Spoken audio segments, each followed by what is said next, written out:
To make the tiara, alright, we've already done the embroidery pattern. I'm using the size 8 stencil, and I've done that in a 00 piping tube.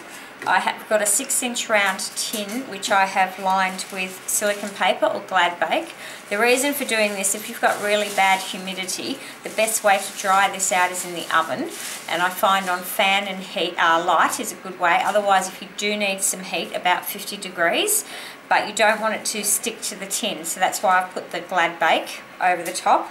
You can then just place it like so, and then you can put another piece of glad bake over the top of that and sticky tape it down so that you can put it in the oven, or you can just sticky tape it down.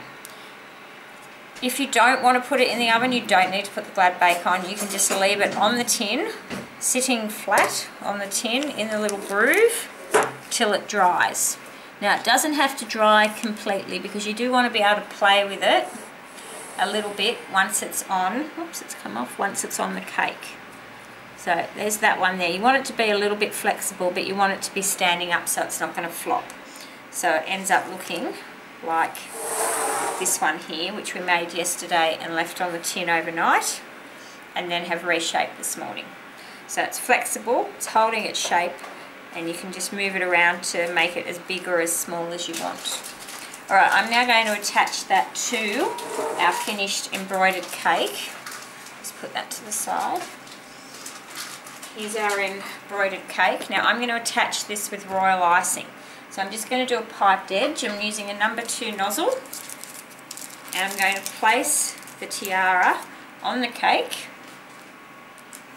like so. Work out which position, which side I want to be my front, which one I like the best. I think this side here looks pretty good. I'm going to make that the front. I'm going to have the tiara going the same way as the embroidery pattern, like this. And then I can open this up to make it as wide or as small as I want. Just like so. And all I do is pipe a snail's trail from the inside with the number 2 tube. You might have to hold it a little bit so it doesn't move out of shape. That will hold it on so that it stays in the right shape, and it also doesn't fall off the cake, especially once the royal icing dries.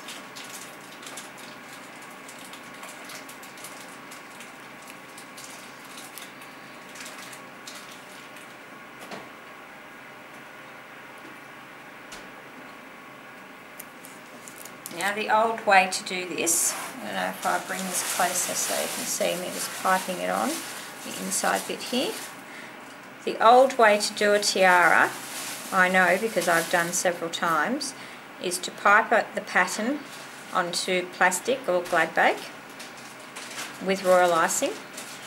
You then have to shape it while it's wet and leave it to dry.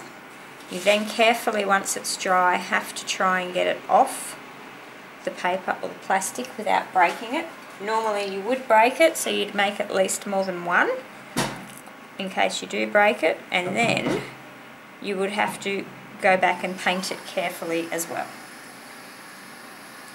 So you can play with this a little bit because it's the Deco Magic and it's flexible.